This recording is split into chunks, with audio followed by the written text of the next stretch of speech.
Hi, guys. Welcome to another episode of Biohacking Beauty, where we dive deep into the science of youthful skin. I'm your host, Amitai Eshel, your guide on this journey to radiant, healthy skin. At Biohacking Beauty, if you don't know about us yet, we explore the latest trends and research in skincare to help you unlock the best skin yet. This episode and this podcast in general is brought to you by Young Goose Skincare, where science meets beauty for innovative skincare solutions, a company I co-founded together with my wife, Anastasia.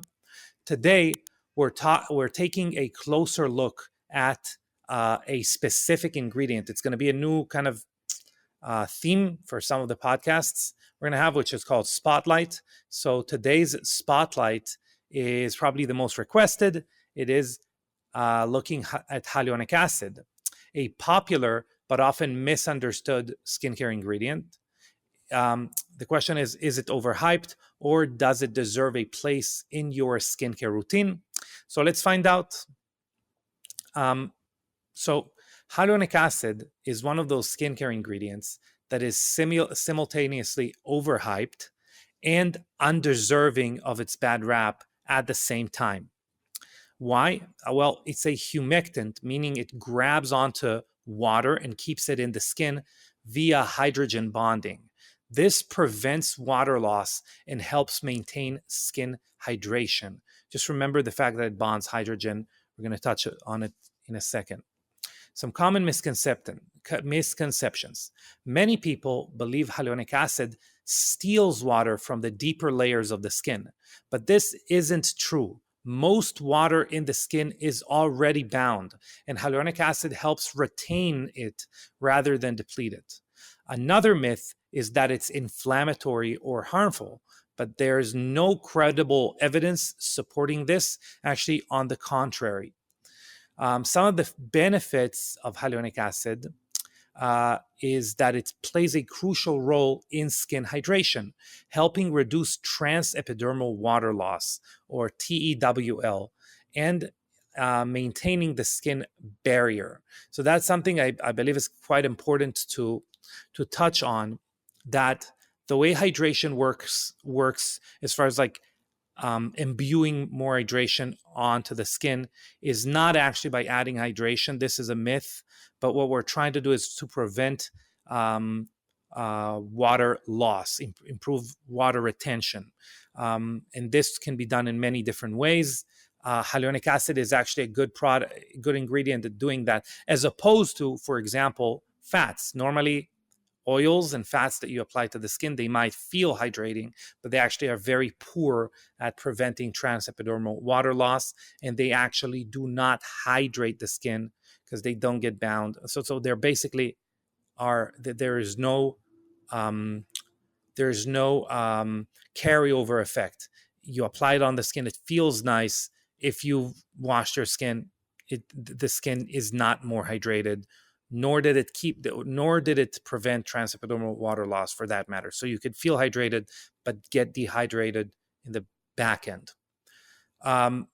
Going back to hyaluronic acid, by rehydrating the skin, it aids in faster repair, reduces inflammation, and improves overall skin appearance. So there are some like appearance effects, but there's also some benefits as far as like hyaluronic acid. Let's talk about some product pairing. So hyaluronic acid works best when paired with other humectants. Some of the more interesting formulas, especially the ones obviously that we've been working with, combine hyaluronic acid with ingredients that increase hydration over time.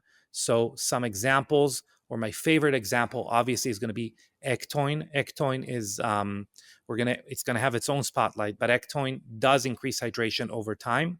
It actually has an 11-day carryover, and it structures water around proteins. So that is the combination of the two is incredible. Products, for example, biomimetic lipids, ones that build skin barrier, as opposed to normal lipids, which I mentioned before, that do not prevent transepidermal water loss, not in the same product, but paired in the same regimen, are significantly helpful. Another product that benefits with there is a synergistic effect is actually spermidine, because a lot of the skin rejuvenating effect of spermidine start at the outer layer of the skin. So spermidine improves skin barrier and also improves skin microbiome. And together with hyaluronic acid, there is a synergistic effect there. Another one, obviously, is NAD.